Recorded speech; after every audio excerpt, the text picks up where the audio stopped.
Welcome, everybody. We're live. My name is Luke, and I'll be your English teacher for this live English class.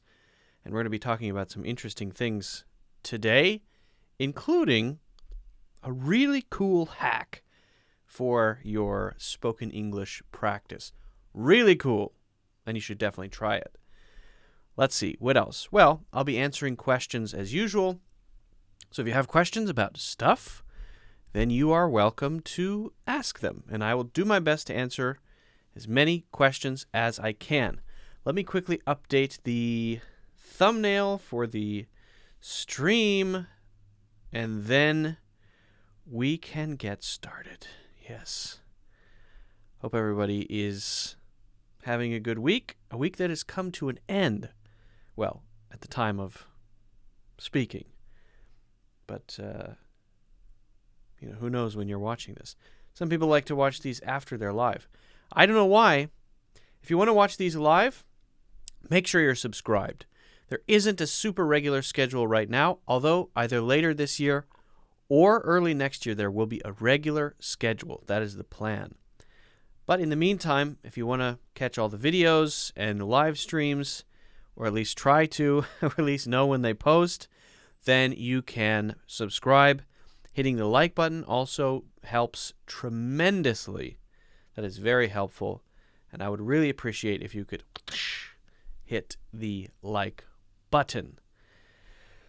Okay, did I update everything successfully? I think I did not. A fail. Let me try again. Let me try that one more time. Okay, yeah, this time I've got it. Okay. Just realized the thumbnail looks kind of like an error message. We'll see how that works out. And I'll share this quickly to the WhatsApp group. Your patience is deeply appreciated. Everyone, much appreciated. I'm just, I guess we could call this, what do we call this? Housekeeping? Housekeeping, yeah. And I'm drinking some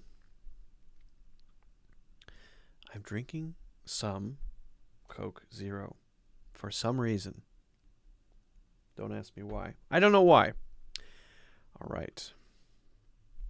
Now we are good to go. Who do we have here today? We've got Alex is here. Amine is here. Hello, Alex. Hello, Amine. Alex and Amine. Wonderful. Am I saying your name correctly? Amine, is that the correct pronunciation, or is it a different pronunciation? Have I already tried that before? Alex Herrera. Yes, good. Everything is going well. Fantastic. Thank you so much, and I hope you're doing fantastic too. We have some people watching from Facebook, some people watching on YouTube. For those of you who have watched in both places, Facebook and YouTube, I'm curious, which is a better experience? In your view, which one is better? I'm genuinely curious to know.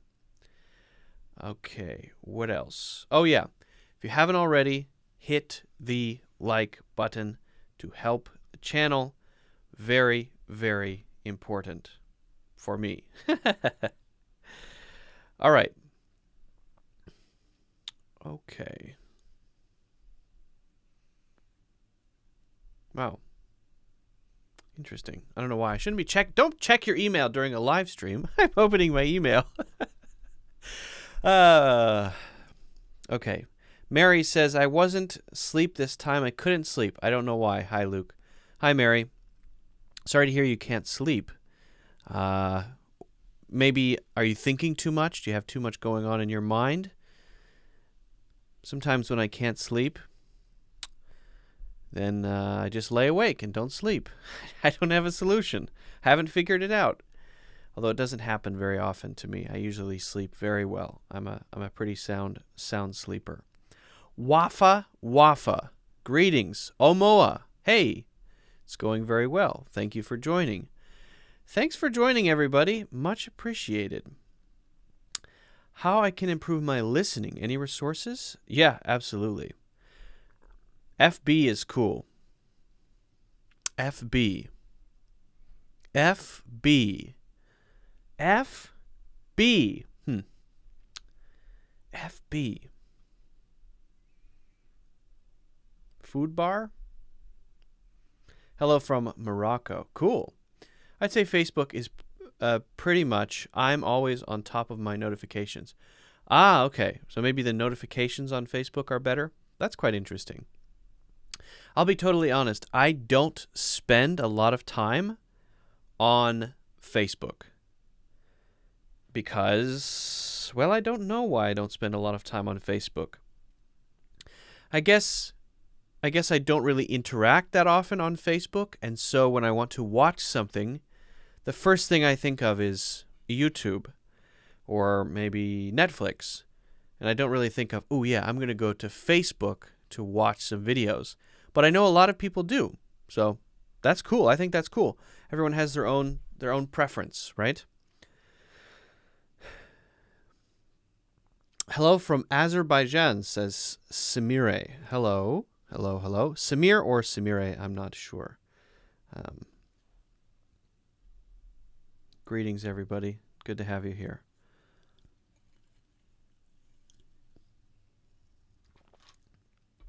Mary says, I was watching a great movie, Luke, called Man Facing Southeast, 1986. That's an interesting name. It's quite a long name for a movie. Amar is here. Okay, now we have some more people joining. This is good news. This is awesome. Okay. Well, I guess we can get started. Someone says, Alex says, are you on TikTok? No, I've thought about it, but I like TikTok. There's one very funny person on TikTok that I follow, and I'm pretty much on TikTok because of his videos, because he's so funny. But I have so much stuff going on, I haven't even had time to think about maybe I should be on TikTok. I think in the next, let's say, 7 or 8 months, I will be a lot more free to do stuff like have a schedule for the live streams, to think about should I be on TikTok or not, that sort of thing. It's a pretty intense period of time for me right now. Lots of hard work at the moment. Facebook is a free resource. I would say Facebook is free. Yeah, as far as I know, you don't have to pay for Facebook. Unless you're posting an ad, in which case you do have to pay for Facebook. If you're posting an advertisement for something, of course you have to pay for that. All right, well, I've got a question from who? Where's the question I wanted to answer? Listening resources, right? Where was that one? Yeah, okay.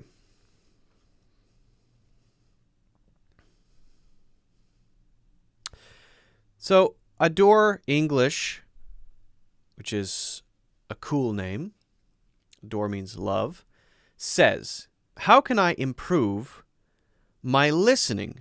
Any resources? It's a good question. So what resources can help you improve your listening? Now, there are, of course, a lot. The good news is there are so many resources, it's difficult to even focus on one. But I think the key question you should ask yourself is not how do I find resources? That's relatively easy to do because it's everywhere. There's so many ways to improve your listening, so many resources for doing that. The question is, what is your level? So the first thing you have to discover is your ability, your current ability to understand English. How well do you understand English? I think that's the key. If you watch a YouTube video, the average English video on YouTube, not for English learners, but just a general video about whatever, and you find yourself not really understanding what's happening, then, okay, that's something that you need to then process and think, I need to find something a little more basic to watch or listen to as a listening resource. Now, If you're a slightly more basic or lower level listener, there are a couple things you can do. You can find slower English resources. You can find slower clips. And there are places like BBC Learning English where you can get those kinds of resources. You can get it from Voices of America, VOA. They have different levels of listening depending on where you are. But you may want to look at it a slightly different way. You may want to think instead, not should I choose easier materials, but should I choose things that are challenging but with subtitles or with a transcript? This is why I often recommend that people use TED for working on their listening, because it's a one-a-day thing. They have a large library, and the key thing is a playable transcript. And there are a lot of different topics, so you can also expand your knowledge of different subjects. So if you go to TED.com, then you can find talks about almost anything. Not almost anything, many things. And they're usually pretty interesting. And if you need the transcript, you can watch that play as you listen to the speaker, right? So you watch the transcript. Now then, the cool thing is, once you do that once, then you go back and you watch the video again without the transcript. That's easy to do. Turn it off. Then challenge yourself. Can I understand still? You should be able to understand more after you've watched it with the transcript. Then you can challenge yourself further. Maybe in 2 weeks after doing it that way, maybe you try doing it without the transcript at all, ever. And you just watch it. No subtitles, no transcript. Maybe you close your eyes and watch it. Maybe you just watch it and see how much you understand. Take notes. Try to take notes as you listen. A great way to improve your comprehension of English is to try to take notes as you're listening to something. It's a really powerful thing that you can do that's pretty simple. And it's easier if you're sitting at your computer. But I suppose you could do it on your phone as well. Now, the very focused type of listening would be to have something like a 20 to 30 second clip that's fairly difficult, and then you listen to that. It's got to be really difficult for you to understand. You understand very little of it. You listen to it 25 times. Okay, and then as you listen to it on repeat again and again and again and again and again, you start to write words down and you fill out the whole thing over a period of time. That will really sharpen your listening. Very powerful, maybe not super interesting. So those are some things that you can do to work on your English listening. And then once you feel like you're up to a certain level, then it's just a matter of finding what you're interested in and jumping into the ocean of content that's out there. Podcasts, movies, TV shows, but always be challenging yourself a little bit. Never take the easy path. If you take the easy path, you will improve either not at all, more slowly, or not as quickly as you certainly could if you were always challenging yourself. Guys, if you haven't already, don't forget to hit the like button. Don't forget to subscribe if you want to see future videos. And of course, check out my full English courses in the links in the description. Okay. Good question from Adore English. Lights are in my eyes. They're kind of bright. Kind of hurts my eyes. I don't know why. Today my eyes are a little sensitive. Amoa says, do you play video games on your console in the background? Is that a Super Nintendo 64? Yes and yes.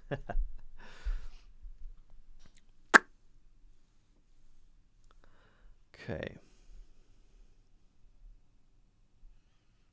Nihat says, what's up, dude? I never miss your videos. I'm very loyal follower of yours, I guess. Thanks, Nihat. I really appreciate that very much. H3 Podcast, you said before I noted. Yeah, H3 Podcast is what I use just for my dose of pop culture. I'm not really a big pop culture person. Not really that into pop culture. But I still want to know what's going on in media and in what the kids are up to, you know. So I watch H3 podcasts for that reason, because I like the hosts. I don't really care about the stuff that's going on that's popular, but I still want to know about it, and so at least I can get it from a source that I enjoy. So yeah, I like H3 podcasts, but that's obviously very personal.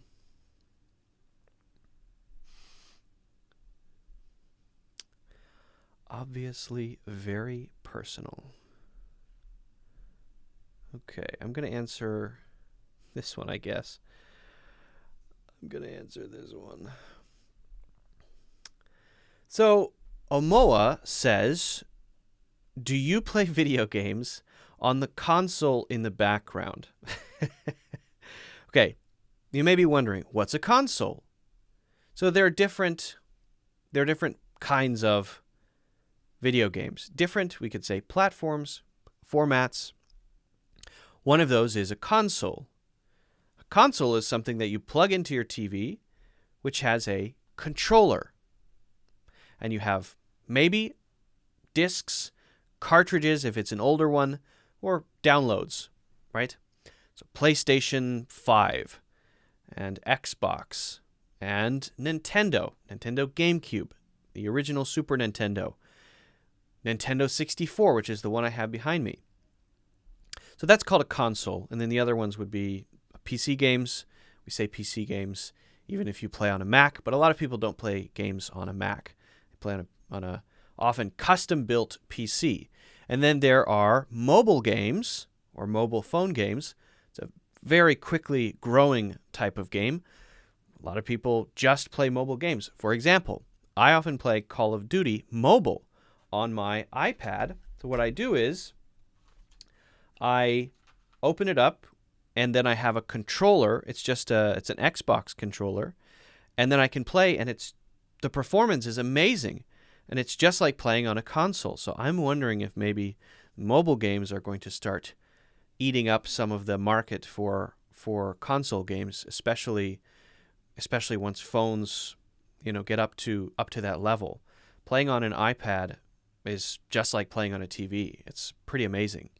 Then there are handheld games, and that's not specifically on a phone, but still small. I have one over here I can show you. I think, yes. This is one that I don't play it that often anymore. This is called a Nintendo DS. It's a 2DS, like that. And it has a screen and buttons and little cards that you put in to play games. And it's good for example, travel. And you can play a lot of games on this that you couldn't play on a phone because they're not available on phones. Like Super Mario 3D Land, which is a really good game. I really like Super Mario 3D Land. Very challenging. So the question is, do I play the N64 back there? N64 is a very old console. To be totally honest with you, this is mostly decoration, although sometimes I do play it. Sometimes. But just to be totally honest, it's rare. Because I can play those Nintendo games that are my favorite games on that small handheld. So I don't often have a reason to... Sorry, what was that noise? I don't often have a reason to play it on the TV. So a lot of this is decoration, but for the record, this works. It's functional. It turns on. I've got maybe 15 games for it. So if you come over, we can play. And the TV works too. The TV is kind of an interesting story. I took the TV because I played the N64 when I was a kid, maybe 10 years old, right? So they're made for that old style of TV, not a big flat screen TV. If you plug one of these, an N64, into a big flat screen HD TV, it looks terrible. It looks really bad. However, if you play it on a tiny little old style TV, not a flat screen, it looks great. Now, maybe that's just nostalgia, probably. I took this TV from the street. I was walking along the street. I had my N64, but no TV. No TV like that. And I wanted one. I was walking along and I saw a pile of garbage, like trash bags and stuff. And there was this TV, and I thought, that's perfect. And I didn't even think about it. I just bent down. I just picked it up from the garbage, and I took it home. And I cleaned it up a little bit and plugged it in. So that's a garbage TV. It works perfectly. It's awesome. It works.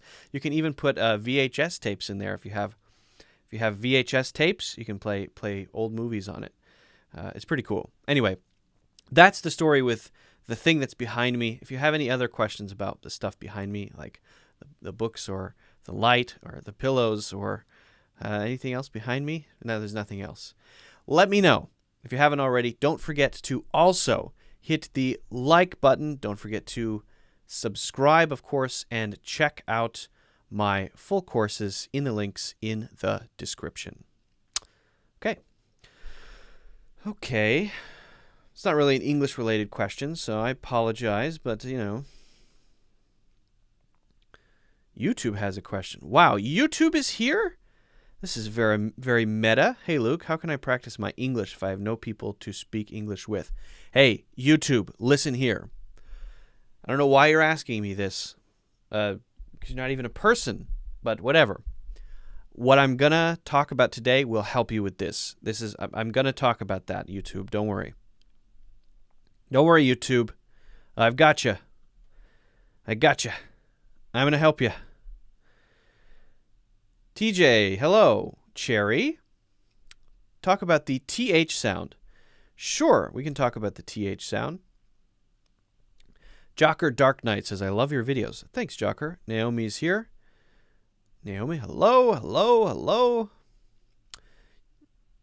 Can you believe that I learned English unintentionally? I can believe it. If you immerse yourself in the language, if you surround yourself with it, you'll learn it automatically. It'll happen by itself. If you really do that and you use it every day, you'll just learn English by yourself automatically. It's crazy. When we're learning English, it's pretty important to have coherency, but the things were not immune from the fact of being frozen in the middle of conversation like mine goes blank. What would we would for this problem? What's your personal advice? Okay. I think you asked that one recently and I answered it, but maybe we can get to that one. I want to go back to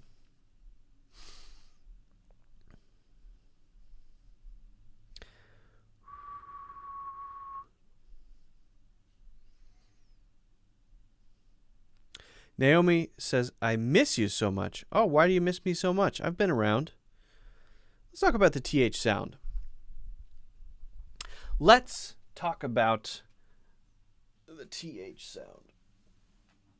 Let me have a sip.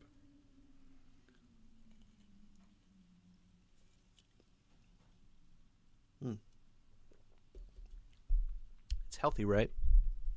It's healthy, isn't it? I think it's healthy. Soda is healthy.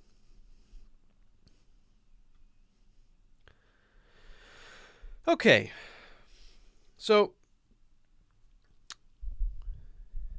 Cherry Lung says, tell about TH sound. +1. Okay. So let's talk about the TH sound. This one is difficult for some and easy for others. I mean English learners. But there are different kinds of TH issues.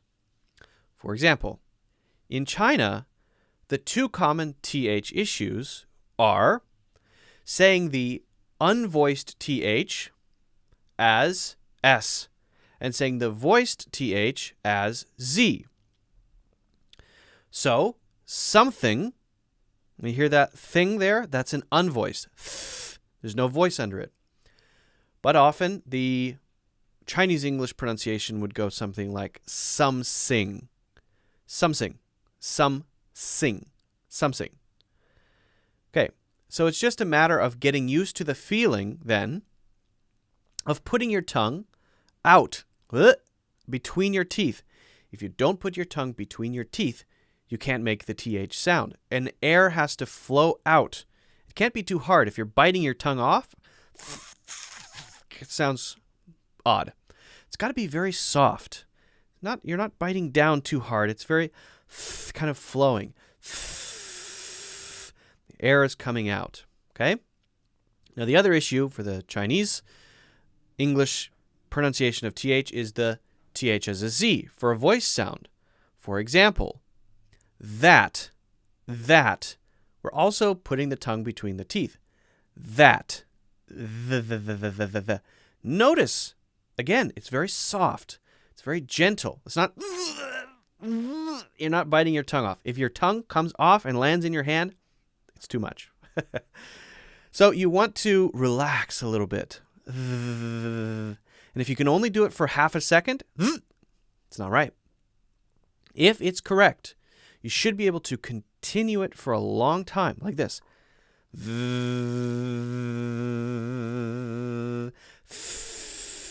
So for the voiced or unvoiced TH sound, if you can't continue it for a long time like that,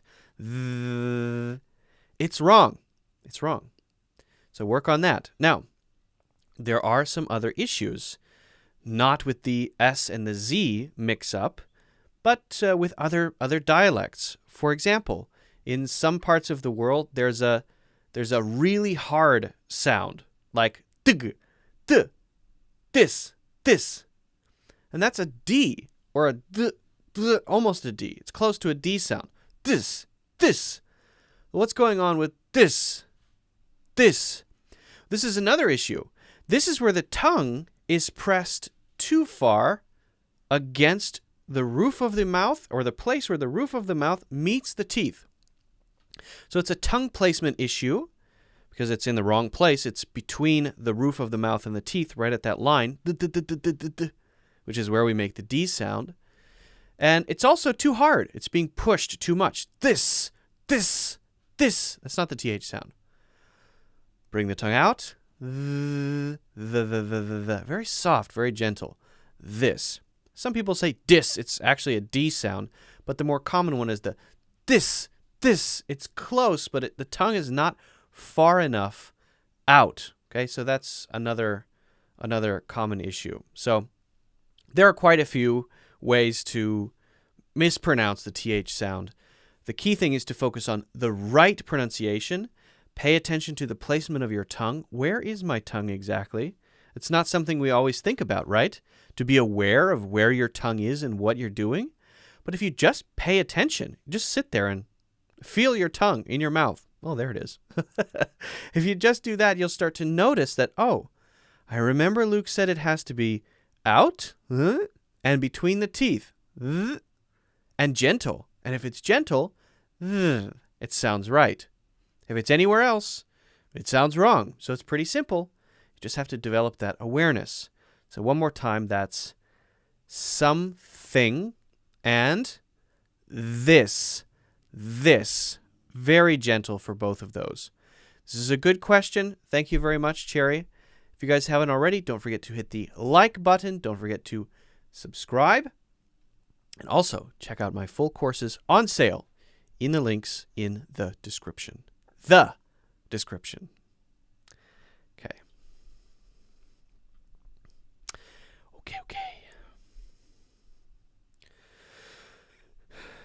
Enter Discord channels. Yep, lots of Discord channels for improving English as well. Just don't be afraid to jump into it. Uncle Ben Hamar says, "Hey Luke, I subscribed 2 or 3 English channels, but your English is very soft and easy to catch up." Very good. So keep going your channel. Thanks so much. I appreciate that. Some English-speaking Arabs have the same problem, even though we have both sounds in Arabic.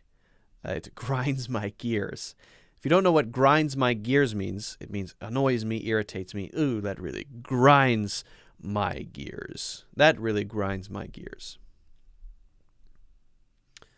Find your tongue, everybody. Just find your tongue. There it is. There it is. Find your tongue. Saying 3th or numbers like this. It's actually not 3th, it's 3RD. So first, 1ST. Second, 2ST. I'm sorry, 2ND. Oops. Third, 3 RD, 4 4TH, 5 5DH, 6 6TH. Then all of the other ones are like that. So this third. Fourth, I think probably the hardest one to say is sixth, especially if you have to add an S after it. SIXTHS. How do you say that? Sixth. And then sixths. I messed it up too. Sixths. Break it up into sixths. It's hard to say. It's hard for me to say. We just separate this into sixths. It's a tongue twister. One small word is a tongue twister all by itself.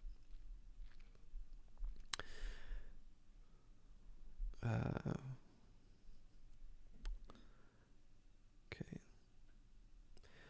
Lisset says, the first time I've watched your live videos, I'm planning to watch all of your YouTube videos soon. All of them, Lisset? That's over 300. Good luck to you. Let me know which ones you like and which ones you don't like. Thank you.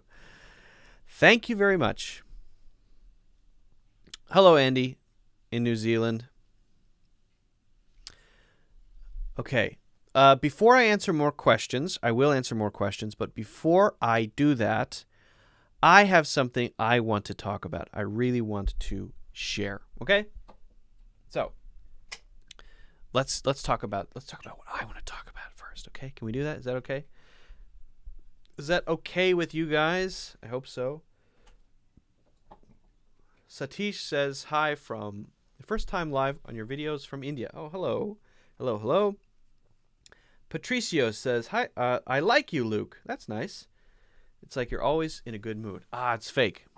It's not real. I'm in pain. No, that's fine. I am. You're right. I am usually in a good mood. Not a great mood. Never in a great mood, but always a good mood. That's like my thing, right? I'm never very excited, very rarely very excited or I can't. A lot of YouTubers, they amaze me because they can summon this sort of crazy energy, this excitement and intensity that I just can't manage. I'm kind of everything's pretty good, but it's not great. Yeah. Okay. All right. So yes, I want to share something that I think is incredibly interesting, that is very powerful. And I hope that you find it useful as well.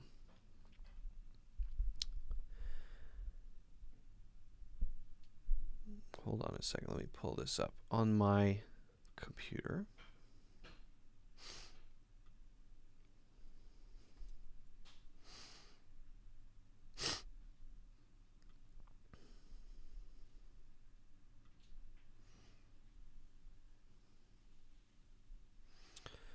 Okay.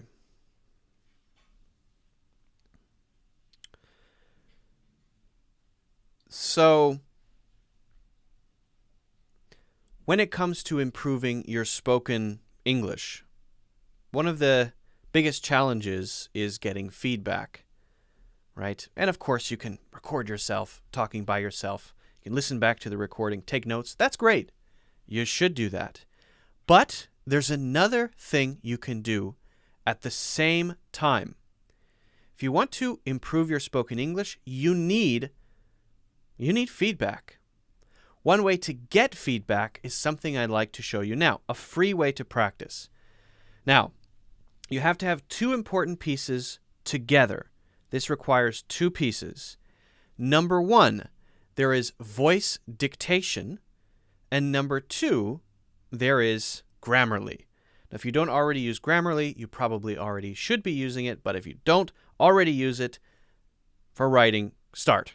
Grammarly is a way to check your writing to make sure it's at least correct, reasonably correct. It's a great tool. It's free. You can add it as an extension in your browser, or you can compose in Grammarly's app. It's great. It's very good. I use it all the time. The other piece, though, so you got that. So that's for writing. How's writing connected to speaking? The other piece is dictation. Now, dictation is when you speak, and then there's text when you speak. But if you combine these two things together, what you get is what you said with then red lines under it telling you what might be wrong. And then you can start to be more aware of what issues you might have in your speaking so that you can make corrections, so that you can improve faster. So let me show you what I'm using. You don't have to use this, but this is what I recommend because it is probably the simplest possible way to do it. I'm going to pop over to my browser. Okay, and here we have dictation.io. Dictation.io. Now, I like dictation.io for a couple reasons. Number one, it's very simple. Number two, you can actually get an editable sheet, right? Number three, you can integrate Grammarly. You can see that my Grammarly plugin for my browser is here. So when I speak, it's going to write stuff down based on what I say, and then Grammarly is going to look at that. So this is pretty cool. Now you want to go to dictation.io/speech because they have another thing as well, something about voice commands. I don't know. I haven't used that, but make sure you go to /speech. It's on the main page on the website. The other cool thing about this, by the way, is that it's you don't need an account. They never say, "Oh, time to sign up with your email." No, you just go on the website and there it is. Boop, this is it. I never signed up for an account. It's pretty awesome. All right. Okay. So here we go. You can see I've got Grammarly installed, and if I write something down, I want to know. Okay, Grammarly says, "Oh, you may have a spelling issue there." Ah, do you mean want? Oh, yes, that's what I meant. Thanks, Grammarly. Right? So if I write, that's very useful. But what about speaking? Now, before I do this, I want to mention one thing, one very important thing. This voice dictation website is very accurate, and it's up there with the top ones. As far as I can tell, I've done quite a bit of testing. However, you need to make sure that you speak punctuation. That's the one unique thing about it. Speak punctuation. So you have to say, when you want a comma, say comma. And when you want to say at the end of a sentence, say period, comma, period, comma, period. Now, I guess if you chose British English, it might be comma and full stop. But if you choose U.S. or United States English, it'll be comma and period. Okay, so let's just give it a try. All you do, if this is working correctly, is hit start and then you go. I'm just going to talk about something that happened recently. Okay? Here we go.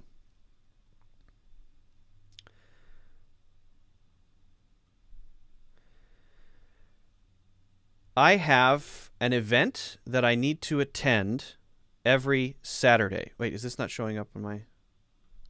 Is that... Oh, you know what? Hold on. I think I need to refresh because the page is not refreshed. Okay. Okay, this should be good now. Here we go. I have an event that I need to attend every week, period. The event takes place at 10:30 in the morning on Saturday, period.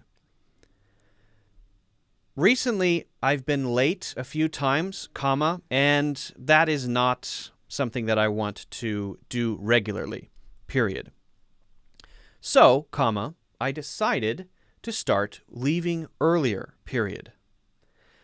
The really strange thing is, comma, even if I left 10 minutes earlier than I did the week before, comma, I would always arrive at the same time, comma, a few minutes late, period.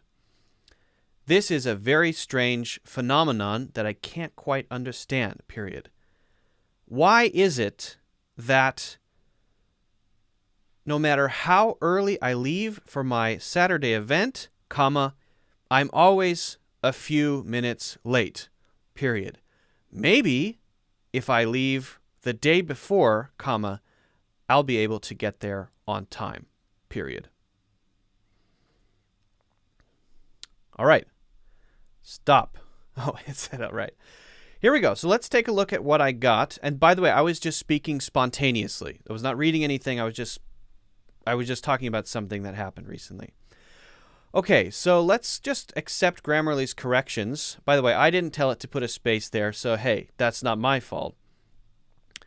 This one's not my fault either. This one's not my fault either. Leave for my Saturday. I'm always a few minutes late. No, I want to... Oh, it should be a question. Right, Grammarly's telling me I should have a question mark there, not a period. Oops. Okay. Correct that. So, let's get a close look at the text here. I have an event to attend every week. Okay, so I'm going to make some corrections. Now, what do I do? What I do is just make some text corrections to make it look nice. I wouldn't speak in capital letters, of course.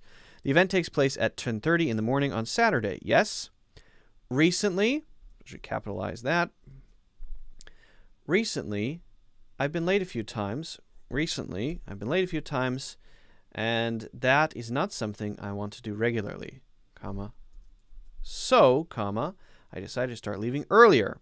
Right. So you can see that it is basically putting everything down that I said. And if I were to make mistakes, then it would write down the mistakes too, and I would have to correct those.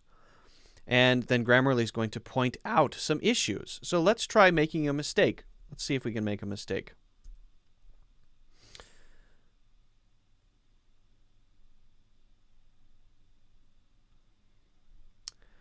I wanting to spend more time with the friend. Okay, let's see if Grammarly catches anything weird here. I wanting. I want. See if it catches anything else. To spend. Okay. I want to spend more time with the friend. Now, this is a kind of strange thing that it's suggesting because it's confused about the friend, right? So this is not what I want to say, but I won't spend more time with the friend. How about this? Let me make a correction. I want to spend more time with my friend. How's that? Okay, that's better. That's better. Let's try a tense issue. I don't know if it'll catch this one. Last Wednesday, I go to the supermarket for buying groceries. Oh, I got that one wrong. More. Last Wednesday, I go to the supermarket. More groceries. No, I said for buying. Okay, imperfect voice dictation there. Last Wednesday, I go to the supermarket for buying. Is it going to catch this one? Last Wednesday, I go. It should catch this mistake here because it's last Wednesday. Maybe it's not recognizing it. But if I read this carefully, I would be able to see, oh, wait a second. Last Wednesday, that's in the past. This should be went in the past. So it can help catch things that you might not catch if you were just speaking and not listening to yourself. So what I recommend is when you want to practice, when you want to do freestyle talking, when you want to just express yourself and get a little feedback, you can do it with something like this. Use voice dictation. This one's pretty good. There are others out there that are pretty good. I like this one because you can see it easily. And I would recommend using it with something like Grammarly. I think Grammarly is probably the best so that you can see, okay, there might be a mistake there. And at least you can see what you said and then go back, read through it, make some small corrections, clarify some things. It can be a very powerful tool to make you a little bit more aware of what you're saying. So try it out. If it's useful for you, let me know. Let me know how it goes. If you haven't already, don't forget to hit the like button. Don't forget to subscribe and check out my full courses on sale in the links in the description. Okay. Yeah, so let me know if that works for you guys, if you try it. I've had it work for some students I know use it pretty regularly, at least to get some feedback, to see what they're saying, because you can't often see what you say, right? Especially one that's connected to software that's correcting you in real time. Can you explain about such? I use it to emphasize things, but I never know deeply about the meaning of such. Okay, interesting. Okay, let me think about that. I'm trying to decide if that's a topic to talk about in the future, or if that's one I can talk about now. Yeah. It's such a rich and common usage, such a rich and common word, that it might be worthy of its own video. So I'm gonna Naomi, I like your question a lot. I'm gonna write that down and put it in my list, and then I will try to get to it as a topic by itself. That's a very good one, thank you. I just feel like I couldn't, in the moment, give enough examples that would give the full picture of it, of how such works or how such is used. Everybody likes Grammarly. Okay. Lisette is from Colombia. I live in Plano, Texas. Plano or Plano? I have learned a lot from Luke's courses. You're awesome. Oh, thank you, Lisette. I appreciate that very much. Very nice of you.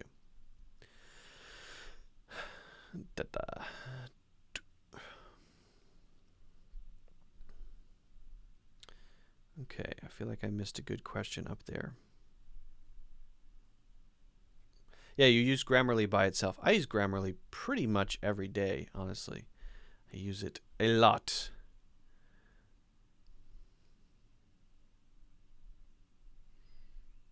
Okay.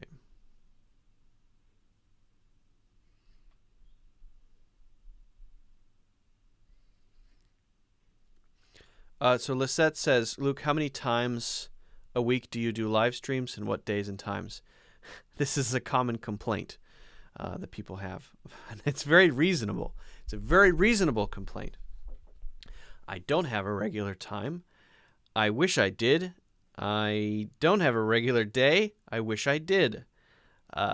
It's one of those things that is sort of oh, I have time for a live stream today. Yep, I'd better start right now. It's a very short notice type of thing. For myself, I don't know I'm going to do a live stream until not that long before, right? I have topics prepared and stuff, but I don't know exactly when I'm going to do it. This week also, but this year is probably the busiest year of my entire life, by far. And so for that reason, it's just tough for me to have a stable schedule, because things are always coming up out of nowhere. I have to do this suddenly. And so my plan is either later this year or early next year, there will be a regular live streaming schedule. We're going to bring back English movie night. We're going to do all kinds of stuff that we're not doing now. For now, it's going to be kind of irregular live streams here and there, a video per week. That's sort of the that's what mode I'm in at the moment.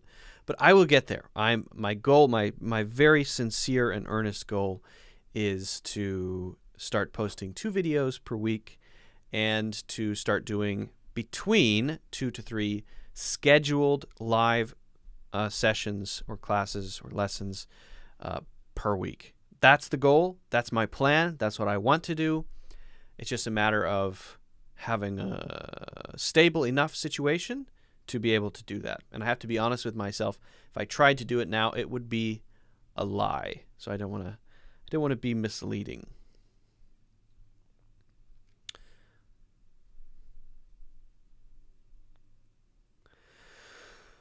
R. Slusher says, how can I go from C1 to C2? Okay. Do you guys know about the CEFR framework? English movie night. Amen. We'll get there. Hey, we'll get there. We're going to get there one of these days. Might be in, who knows? I mean, hopefully this year. Because that one takes a lot of logistical preparation. Doing the movie night, I need to do extensive research to make sure that my channel is not going to be deleted if we watch it. It's not easy. It's difficult. Okay, so CEFR framework picture. I'm going to try to bring up an image here to show you guys so that you can see it.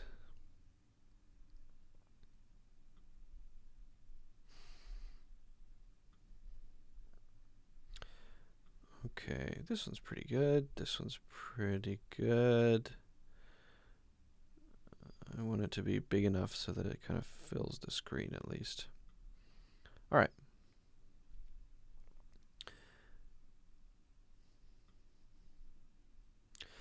So R. Slusher says, hello, how can I go from C1 level to C2 level? Thank you. Love your classes. And thank you very much for saying that, Slusher. Much appreciated. Let's do a quick review of what this C1 level, C2 level thing is to begin with, okay?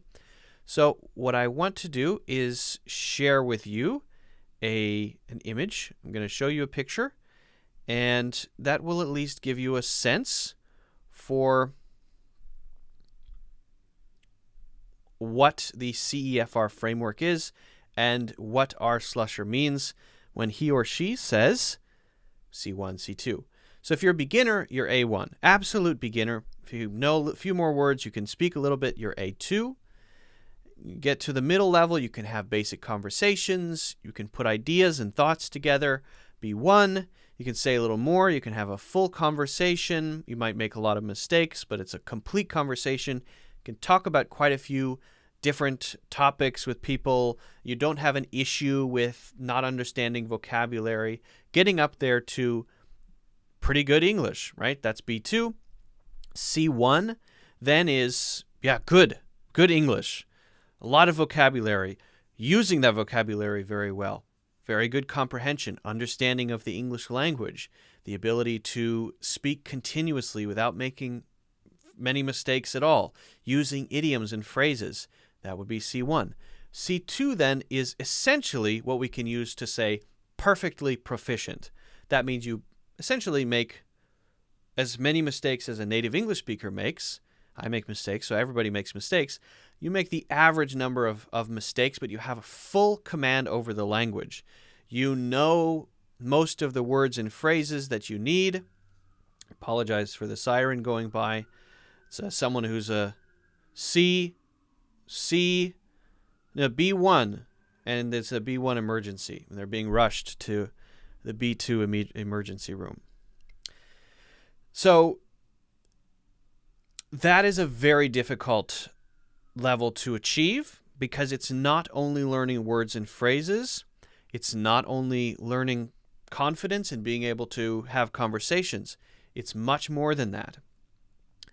This is what's called the last mile problem. The last mile problem is this problem of trying to get from C1 to C2, which is understanding all of the cultural references, all of the things that make native English sound native, all the things that native English speakers know growing up. That's the sort of stuff that they get with a background of literature, with a background of a lifetime of experience being immersed in the language. So it's very difficult, and the only way to get there is to immerse yourself in the language. So if you're hoping to get from C1 to C2 with books, forget about it. If you're hoping to get from C1 to C2 without reading, when I say books, by the way, I mean grammar books. I mean English study books. If you hope to get from C1 to C2 without reading some literature and enjoying it and reading for fun, forget about it. If you try to get from C1 to C2 without getting into English-speaking culture in some way, interacting online, watching a lot of videos, all of that stuff, playing video games, using English in your daily life almost constantly. If you're not doing that, forget about it. All of that stuff, immersion, using it constantly, writing, reading, practicing it all the time, surrounding yourself in the language, jumping into the swimming pool of the language in terms of vocabulary and phrases, of course, but also culturally. Very, very important. You have to know a lot more than someone who's at C1. That is the last mile problem, and that's what makes it so hard to get to C2. So it's not that you shouldn't try, but it's that if you think the things that got you to B1 and B2 are going to get you to C1 and C2, you're wrong. And if you think the things that got you to C1 are going to get you to C2, you're definitely wrong. You have to throw out all the old methods, and you have to become a complete, in your mind, native speaker, completely immersed. And that's really the only way to get to that extremely high level of proficiency. So, hope that helps. I hope it's not scary. I guess it's good news for some people because you have permission to swim around in culture now, and you don't have to work so hard with the studying. You should. Wow, what is going on? That is the person who tried to go to C2, but they didn't make it. They're going back to the C1 emergency room. They're heading back the other direction. I don't know if you can hear the sirens going by my house. I live near a hospital, and it's a CEFR hospital for people who are going from one level to another. Sometimes they jump down from one to the next, and they hurt themselves. Or they try to jump up, but then they fall down, and they get hurt.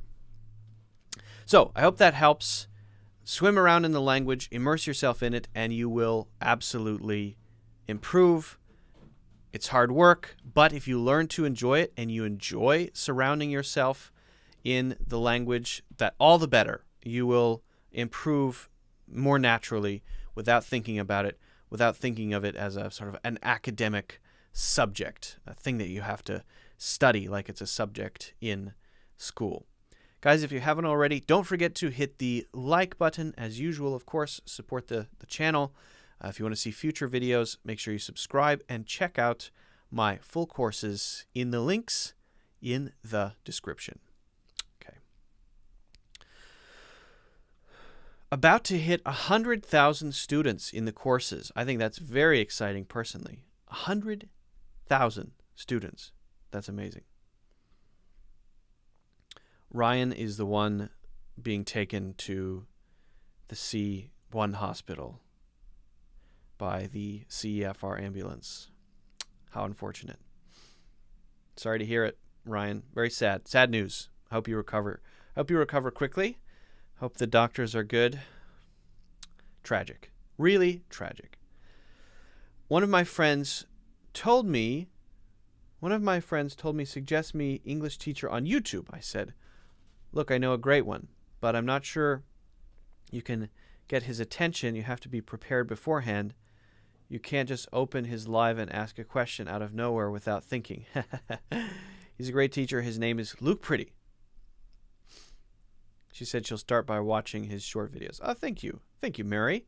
Oh, that reminds me. Well, I missed one of your questions, so let me go back to that. If I miss questions, guys, it's not intentional. I'm not trying to, oh, I can't wait to miss this question. It's not like that. That's not like that at all. I sometimes just miss questions. Where is that question from Mary? Am I imagining things?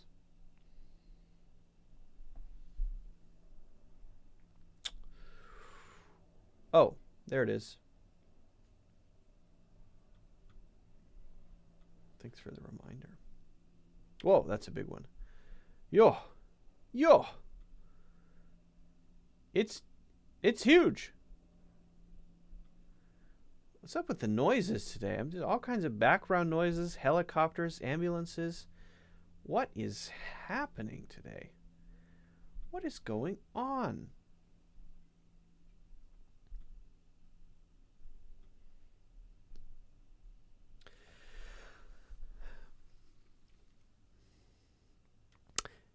Mary McCain says, the one and only Mary McCain says, Q, question. When we're learning English, it's pretty important to have coherency. But the thing is, we're not immune from the fact that being frozen in the middle of a conversation. Oh, sometimes you get frozen in a conversation. Like, mine goes blank. What would we do for this problem? What's your personal advice, Luke? Everybody sometimes goes blank. So that's not a language problem only, just a human brain problem. If I don't drink enough coffee, sometimes people ask me questions and my mind is blank. It happens. For that, in a conversation, in a discussion situation, my secret weapon is questions. It's my secret weapon. Instead of being the one who always has to say things in a discussion, if I'm not feeling really sharp or I'm not feeling very clear, I feel like I'm going to get stuck. Instead of coming into a situation and thinking, oh, I'm going to say things. I know that sounds weird coming from me because I sit here for an hour and a half and just talk constantly. But I'm not a very talkative person. Truly, in social situations, I'm very quiet. I like to sit back and I like to pretend like I'm listening to what other people say. And so the secret weapon is the power of questions. It's amazing. Number one, people love talking about themselves, right? So don't go into social situations. Don't go into discussions or conversations with the assumption that I have to be ready to talk. I need to be ready to speak. That's fine. If you like to speak, if you're a talker, wonderful. You need to have the ability to have conversation. Very important. But don't think of conversation as me speaking. Okay, your turn.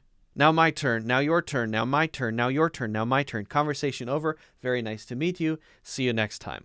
This is not a conversation. This is a game of ping pong with words. A conversation is when you are thinking about what the other person says, you really hear them, and you're asking questions as they talk, as they go, and you want to know what they have to say. And you're using your questions as this magical little key to unlock little areas in their mind, which turn into words that you can then understand, which allow you to understand them better as a person. So if you're a good question asker, you have a power that is almost unbelievable and definitely underappreciated. Seriously, if you're good at asking questions, you know how to ask questions, and you're genuinely curious, you can sail through life without ever needing to answer for anything. You can say, well, what do you think would be the best way to deal with this? Instead of me automatically trying to come up with an answer suddenly, right? Or maybe, well, do you think you could clarify what you mean by this and then maybe answer? Ask for clarification. Always return it back. Either if you're not feeling comfortable to answer, or if you just want to know a little bit more, you want to engage a little bit more. Ask personal questions in conversations that get people talking about their opinions and their experiences. Good questions are usually not yes-no questions. They're usually not questions that have a simple answer, like 42. They're usually questions that get the gears moving in another person's mind, questions that get them thinking, that get them to want to share something. These are good questions. So that would be my first piece of advice if you're feeling not totally sharp and clear, which happens to the best of us. I think the real question here is, what happens if you're speaking and you kind of forget the words that you want, or you think you should have thought of those words but you couldn't, right? What do you do in that sort of situation? First, don't be afraid to pause. Sometimes we feel pressure to just say something, right? But if you take 5 seconds to think, that was a weird noise that my throat made, to think and then say something, there's nothing wrong with it. We feel this pressure, but where's the pressure coming from? From others? No, you're giving yourself the pressure.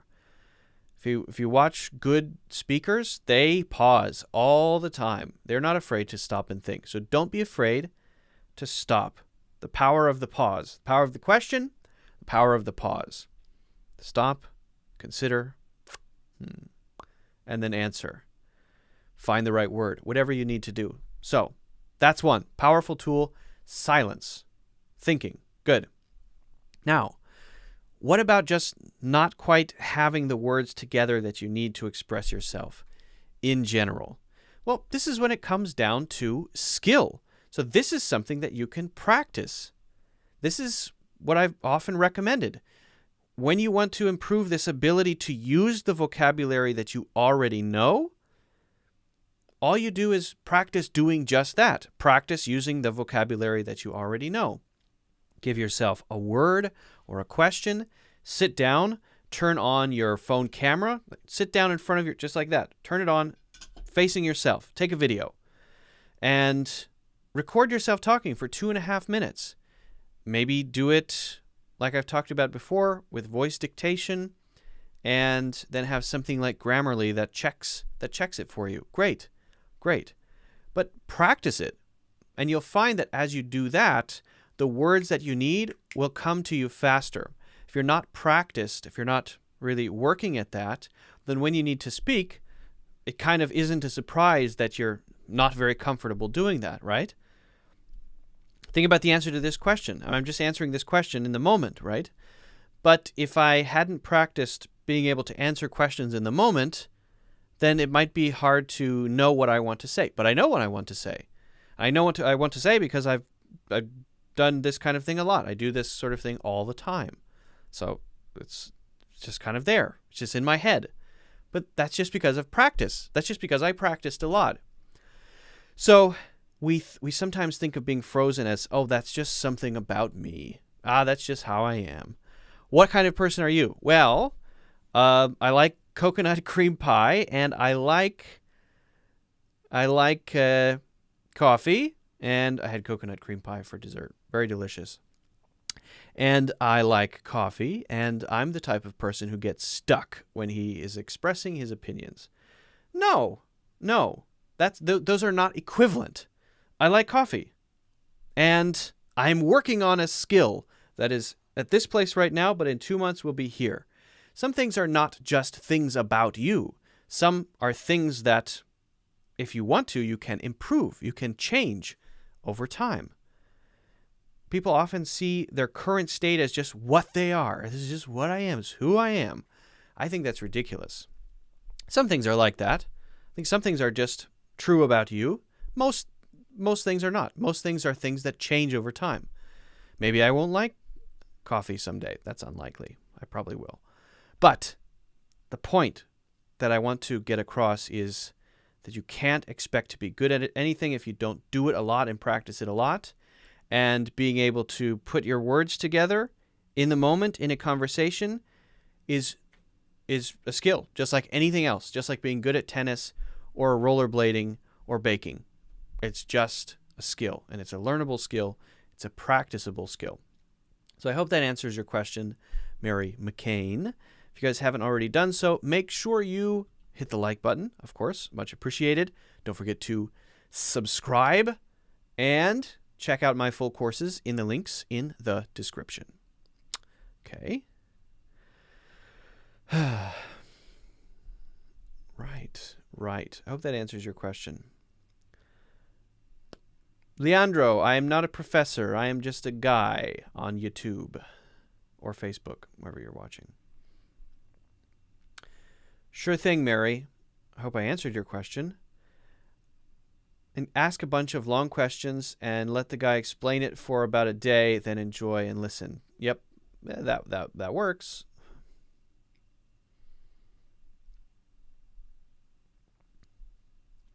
Yeah, I think people, we often go blank, right? We often don't know what we're saying. It happens to everybody.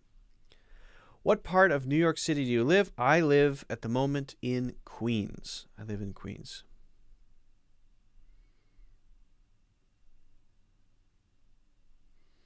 I don't recommend Breaking Bad for those looking for practice because it's full of cultural references, like 9 or 10 9 out of 10 cultural references. Insane. Yes, but it is a good show, right? Breaking Bad is a great show. You can't say it's not a great show. It's an amazing show.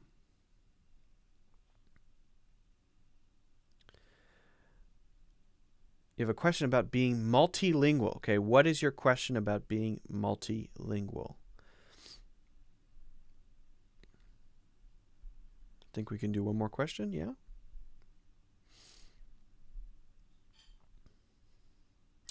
Omoa wants to learn some tongue twisters. Oh, all right.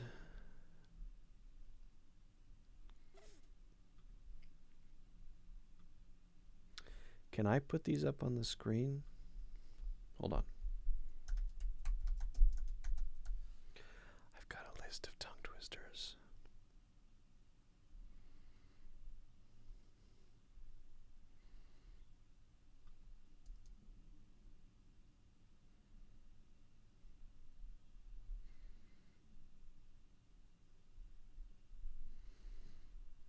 Where's the one about the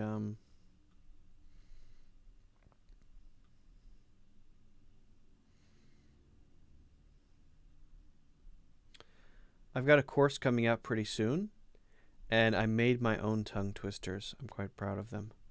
When I say soon, I mean kind of soon. Okay. Ooh, here we go. Ooh, I found it. Got it.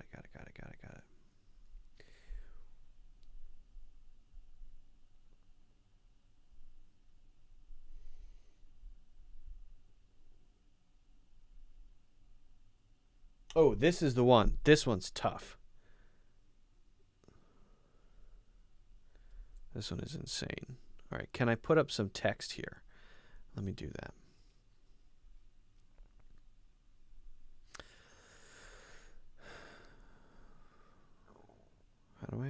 Oh, yeah. Add text.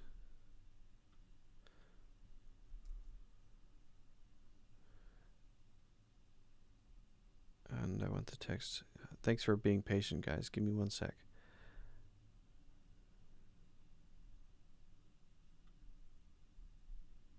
Okay.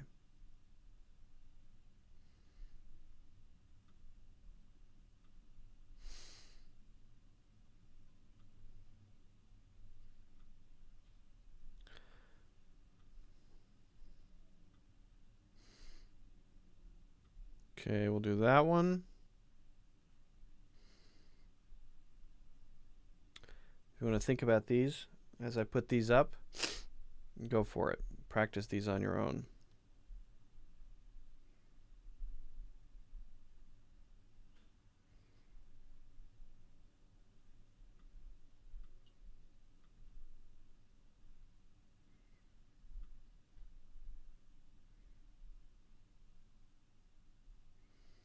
Yikes, that one's crazy. Okay, we'll do this one.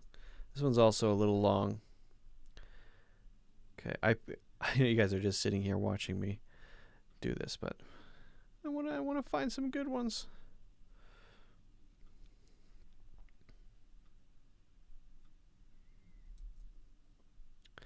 I did not make these, by the way. I did not come up with these on my own. Hey, can I change the size of this one?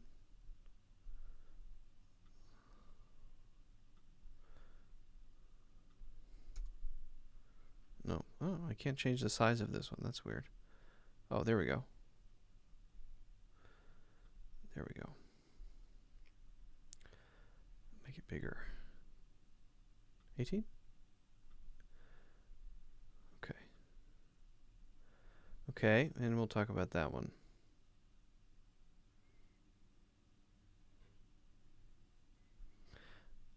All right.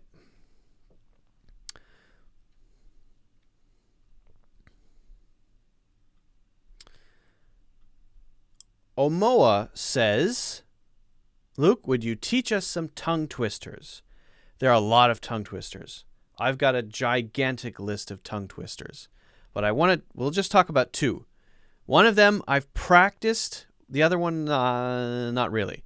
But what is a tongue twister and why should you or should you not practice it? A tongue twister is something that's written specifically to be difficult to say, and we often give them to children to practice because it helps them with their speaking skills to develop the muscle memory that they need to say, to speak naturally, to sound more natural.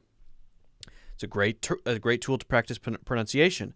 Work on the muscle memory, the mouth and how it moves, what you should do with it, because you try to say them quickly. But the important thing is to say correctly, then quickly, not quickly and just quickly. Very important that it's correct first, then you speed it up. Like playing the piano. Piano teacher tells you, play slowly first, master it, and then slowly increase in speed. I will tell you the same thing. Go slowly first, master it, then slowly increase in speed. Okay? So let's try 2 kind of longer ones. And again, there are a bunch. You could probably just search list of tongue twisters on Google or on the internet somewhere and find a pretty good list. So this is the one I have not practiced. Let's try this one. Okay. Something in a 30-acre thermal thicket of thorns and thistles thumped and thundered, threatening the 3D thoughts of Matthew the Thug, although theatrically it was the 13,000 thistles and thorns through the underneath of his thigh that the 30-year-old thug thought of that morning. I'm not sure if that makes total sense, honestly. This is from the internet. I didn't write this myself. I'm not advocating that you learn any specific ones.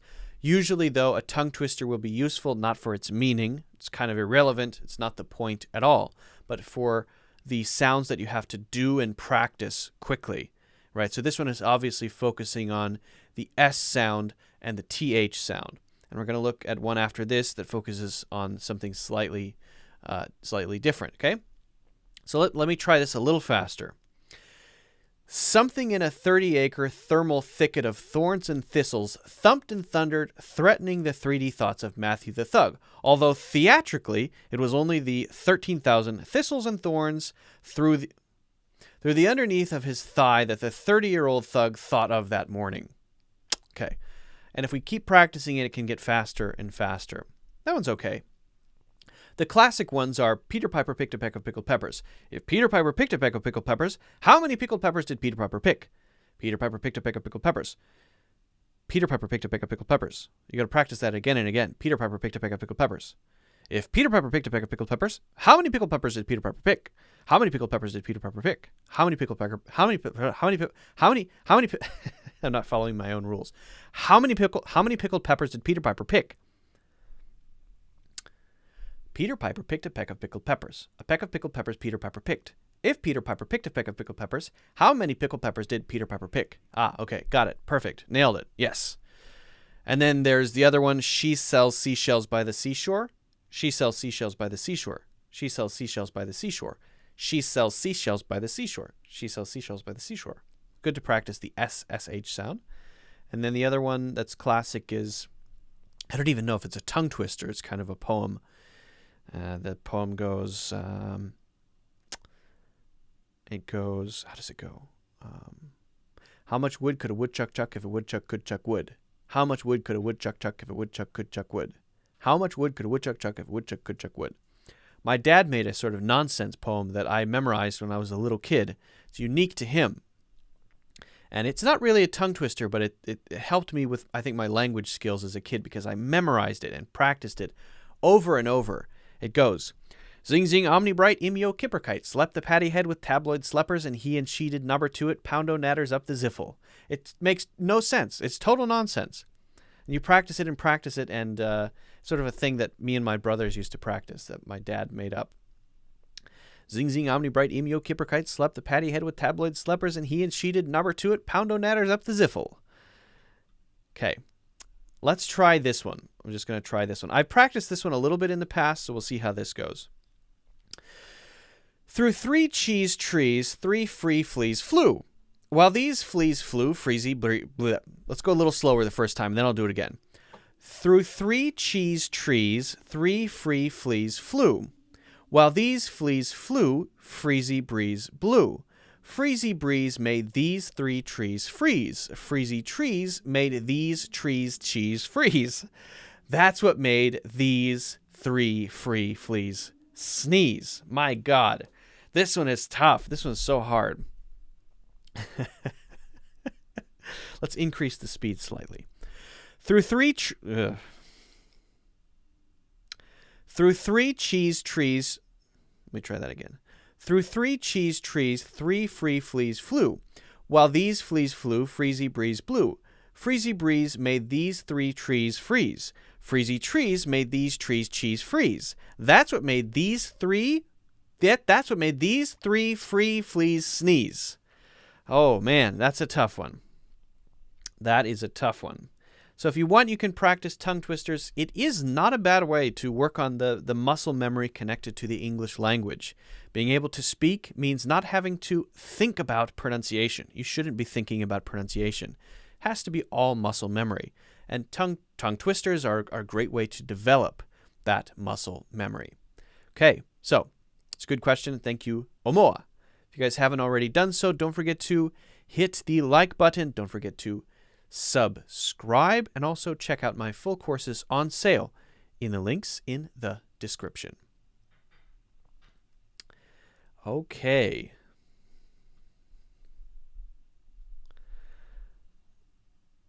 We have this nonsense poem, Glore Over. It was like hard each time. Yeah, nonsense poems are hard. Hey, Karina.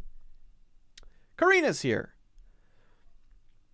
How much wood could a woodchuck chuck? I think not would a wood. Maybe it is wood. I've got it here written down somewhere.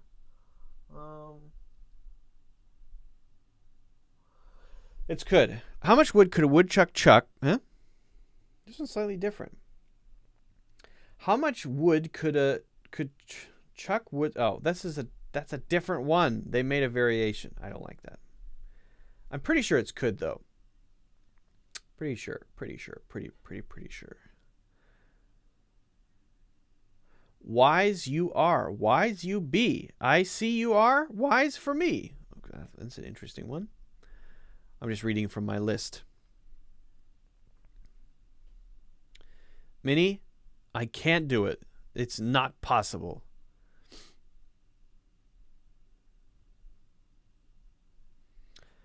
LA or New York? I like New York better. I like New York.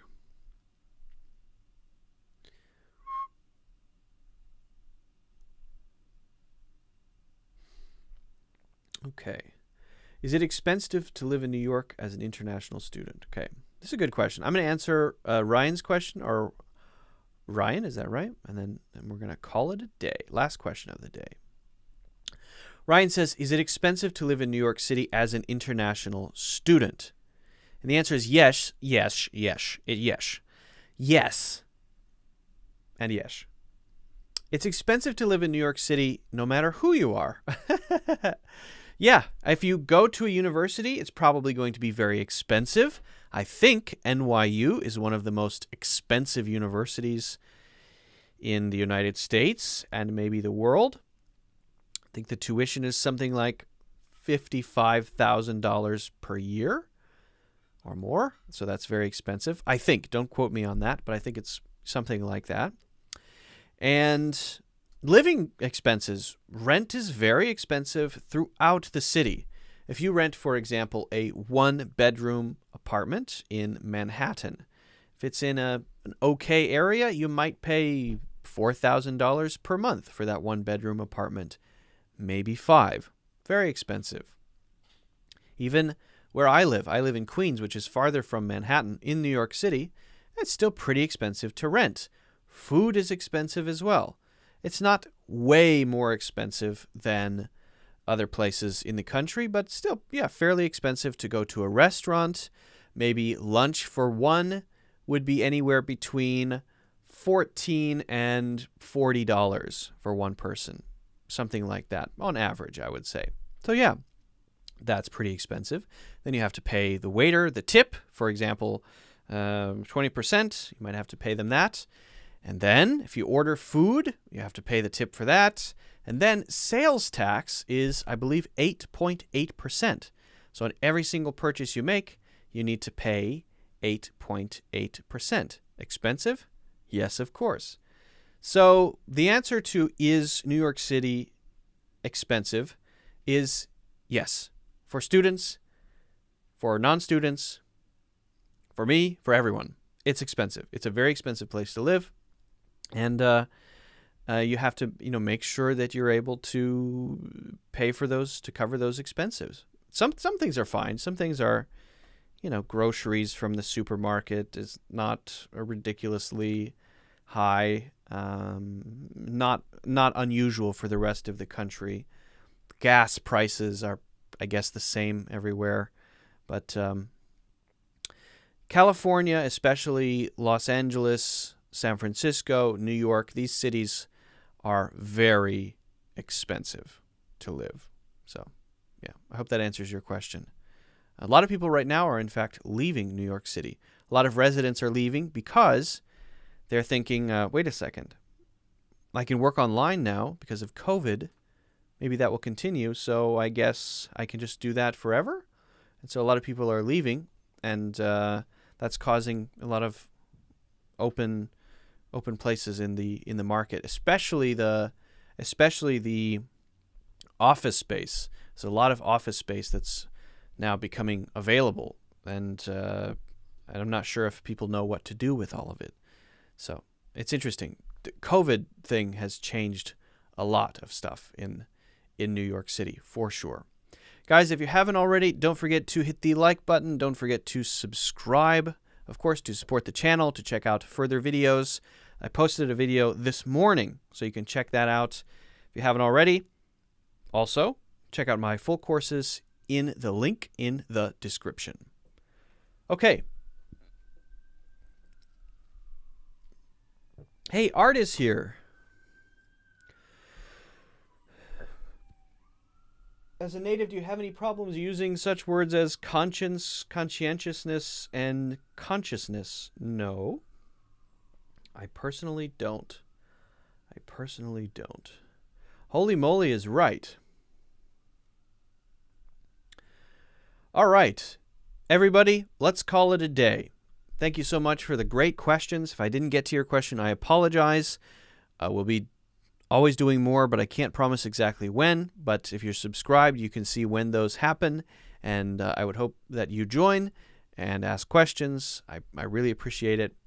And I will be back next week. New video coming out next week. So if you have other questions that you want me to talk about in videos, or you want me to talk about them live, just write them down, and hopefully I will be able to answer them. Thank you very much, Karina. I appreciate that. And I think we'll stop here. So thanks, guys. Talk to you later. Have a good one. Enjoy your weekend. Take care.